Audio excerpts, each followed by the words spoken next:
Good evening, everyone. Phil here, and welcome to the Daily Wrap for Friday, December 10th, 2021. Today was a great day back from my break, jumping right back into ongoing playthroughs, actually testing out something completely new with Street Fighter, and having a lot of time to talk about the Game Awards that happened last night. I wasn't around for them, so today was a lot of discussion over the course of my pre-stream podcast, as well as my stream of Vice City.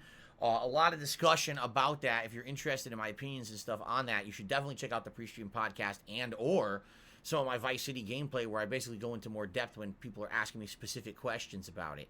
In particular with Vice City, great progress today.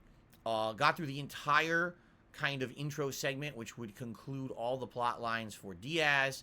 I forget the guy, Carlos, the guy with his name was a C. He's the guy you first start doing missions with on the Bay side there, and then he runs away, leaves because he's afraid the government's after him.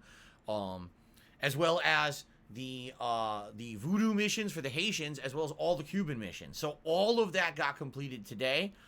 And one of the things I definitely noticed is, just like with San Andreas, yes, they made a lot of the tougher missions of the game much easier. For example, the mission where you're flying the little RC plane and dropping bombs, that's kind of the precursor mission to the Zero missions in San Andreas.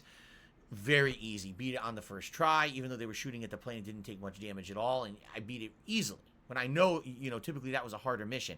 The mission where you have to rescue Lance Vance, he's tied up bleeding, you have to get him to the hospital, I beat it easily one shot. What happens is, in the previous version of Vice City, what happens is the car takes a lot of damage, you're driving him in, they chase you through the city and shoot at the car and just destroy it. You have to do it over and over and over. No one even followed me. Like, seriously, it says, oh no, look out, they're going to be following you. Not one bullet hit the car.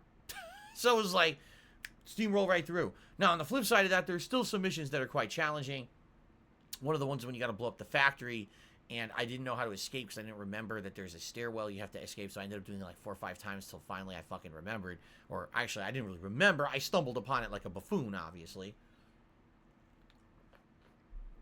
There was still some challenge to some of the missions. So, still having a blast with the game. Although, admittedly, I think it will be a way shorter playthrough than, say, my first 2 playthroughs, because I'm not failing constantly, you see. So next time around, when we resume it in a couple of days, we're in the middle of the game. We just took over the big central island. That's the Scarface mansion. And basically, we'll pick up from there, which I think you do 1 or 2 story missions, and this is when you start the business takeover of the game, which is a big, grindy part of the game that likely will take me several streams to do. But it was fun. Thanks to everyone. By the way, incredibly supportive return stream. Can't complain at all. Thank you guys so very much for that. Just remember, if you're watching those videos, please like them. Please leave comments on them. It helps the channel, okay? Tonight on the Street Fighter stream was an experiment because during the course of this last week, a fan donated the Xbox 360, I take that back, the Xbox One version of the Street Fighter 30th Anniversary Collection to me, and I installed it and was able to try it out tonight. Definitely hit or miss. And what I mean by that is this D-pad is very good for certain characters. Like I didn't have any issues with charge characters, like, at all. I was doing everything with the charge characters. But man, are there shortcomings in this game. You can't program 3 punches or 3 kicks to a button.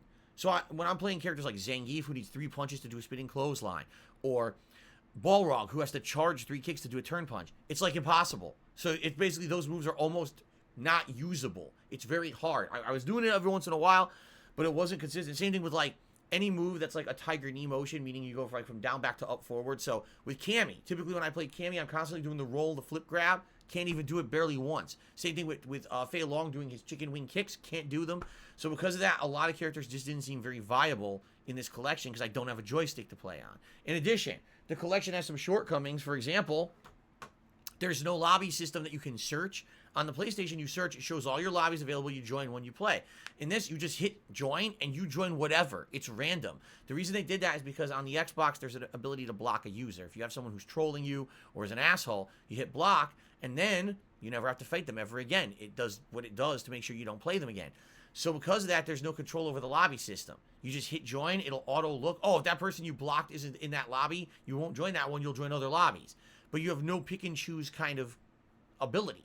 So, if there's people playing, great. If not, or if you can't find someone, it's like, you're screwed. Well, I ended up playing for about an hour and a half. Yes, Jose the Troll followed me. But, after playing him a few times, I found out he cannot glitch the Xbox version of the game. He has to play me. And, in addition, I blocked him and then never had to play him ever again. He's gone for good. Pretty amazing, right? But the bottom line is there's not enough people playing on Xbox. There's just not. Like, there's maybe, tonight I played 10 different people. And that was it. It was the same people over and over. Some of them were viewers, which is awesome to play a couple of viewers. But it sucks that there's just not as many players on Xbox as there are on the PlayStation. So I ended up actually trying out, like, ranked fights. And they worked. Ranked fights have not worked on the PlayStation for 2.5 years. You just can't find anyone. They were working on Xbox. I was getting ranked fights and beating people's asses, by the way, which is hilarious. There was one guy who had over 3,000 matches of Third Strike, and I beat him like 3 straight. So anyway, it was an interesting experiment. I don't want you to worry because some people are like, oh, I guess that's it. No more PlayStation version. No. What I'm going to do is I'm going to maybe alternate. Maybe 1 week I'll do PlayStation, 1 week I'll do Xbox, or maybe you start with one. If it ends up slowing down, you can't find people, switch to the other.